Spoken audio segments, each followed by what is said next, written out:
বাংলাদেশের ইতিহাসে একটি ক্রান্তি লগ্নে আমাদের প্রিয় প্রধানমন্ত্রী জনাব তারেক রহমান এই দেশের হাল ধরেছেন এবং তিনি হাল ধরেছেন কিন্তু জনগণের ভোটে, বাংলাদেশের কোটি কোটি মানুষের ভোটে তিনি দীর্ঘ 17 বছরের স্বৈরাচারের পরে বাংলাদেশকে গণতন্ত্রের পথে এগিয়ে নিয়ে যাওয়ার জন্যে, বাংলাদেশকে উন্নয়নের পথে এগিয়ে নিয়ে যাওয়ার জন্যে এবং বাংলাদেশের মানুষের অধিকার প্রতিষ্ঠার সংগ্রামে তিনি নিজেকে নিয়োজিত করেছেন।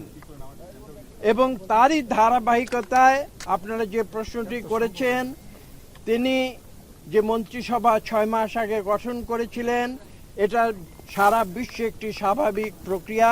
তারই ফলশ্রুতিতে আজকে তিনি মন্ত্রিসভায় সংযোজন করেছেন এবং বাংলাদেশের যে সমস্যাগুলো, যে কথাগুলো সম্বন্ধে তিনি নিজে সম্পূর্ণভাবে ওয়াকিবহাল রয়েছেন, সেই সমস্যাগুলো দূর করে বাংলাদেশকে একটি গতিশীল রাষ্ট্রে পরিণত করা এবং বিশ্বের বুকে বাংলাদেশের সুনাম পুনঃপ্রতিষ্ঠিত করা, ঠিক যেভাবে আমি বলেছি একটি দ্বিতীয় ক্রান্তিকাল, যেটা মনে রাখতে হবে আজকে আমাদের, যে বাংলাদেশের অপর একটি ক্রান্তিকালে যখন এই দেশের সমগ্র মানুষ কিংকর্তব্য বিমূঢ় হয়েছিল, যখন এই দেশে স্বাধীনতার যুদ্ধের উপযুক্ত সময় উপনীত হয়েছিল, যখন এদেশে যে রাজনৈতিক একটি দল যারা নিজেদের স্বাধীনতার পক্ষের শক্তি বলে দাবি করে, তারা যখন তাদের দায়িত্ব পালনে ব্যর্থ হয়েছিল,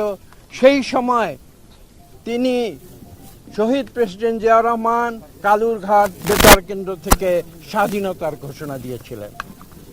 এই ইতিহাসগুলো আজকে বলতে হয় নতুন প্রজন্মের জন্যে, কেননা আজকে আমরা দেখেছি যে বারবার বাংলাদেশে গণতন্ত্রের যে পরিক্রমা সেটা ব্যাহত হয়েছে এবং বারবার বিএনপি সেটাকে নতুন করে প্রচেষ্টা নিয়েছে এদেশকে গণতন্ত্রের পথে নিয়ে যাওয়ার জন্য। এ প্রসঙ্গে আমি আরেকটি কথা না বললে আমার বক্তব্য অসম্পূর্ণ থাকবে। আপনাদের মনে আছে 81-র দশকে 1981 পরে শহীদ প্রেসিডেন্ট জিয়াউর রহমানের দুঃখজনক বিদায়ের পরে 62 সালে বিএনপির হাল ধরেছিলেন দেশনেত্রী বেগম খালেদা জিয়া এবং 1982 সালে দেশনেত্রী বেগম খালেদা জিয়া নতুন করে দেশের হাল ধরেছিলেন এবং আপনাদের মনে আছে তিনি রাজপথে সংগ্রাম করে আপোষহীন নেত্রী হিসেবে নিজেকে প্রতিষ্ঠা করেছিলেন এবং 1991 সালে এসে জনগণের ভোটে বাংলাদেশের প্রথম নারী প্রধানমন্ত্রী নির্বাচিত হয়েছিলেন। এবং আমি যে কথা বলেছি সেই ধারাবাহিকতায় আজকে আমরা 2026 সালে এসে আবার নতুন করে জনগণের ভোটে আমাদের প্রধানমন্ত্রী জনাব তারেক রহমানের নেতৃত্বে আমরা এই দেশকে নতুন করে ইনশাআল্লাহ গড়ে তুলব। আপনি মন্ত্রণালয়ে কি কি প্রাধান্য দিবেন? আপনি মন্ত্রণালয়ে সদস্য, এতে করে কি কাজ আরো হতে পারে? না, জটিল হবার তো কোনো প্রশ্ন নেই। আমি একটু আগে উল্লেখ করেছি, এটা দুনিয়ার প্রত্যেকটি দেশে এটা একটা স্বাভাবিক প্রক্রিয়া। আমরা কাজ করব, আমরা কাজগুলো সঠিকভাবে এগিয়ে নিয়ে যাওয়ার জন্য অ্যাডজাস্টমেন্ট যেটা প্রয়োজন হয় সেটা করবে। এটা তো দুনিয়ার সব ক্ষেত্রেই হয়ে থাকে। কাজে এইটা নিয়ে আপনারা অতিরিক্ত কোনো বিশেষ গুরুত্ব আরোপের কোনো প্রয়োজন আমি দেখি না।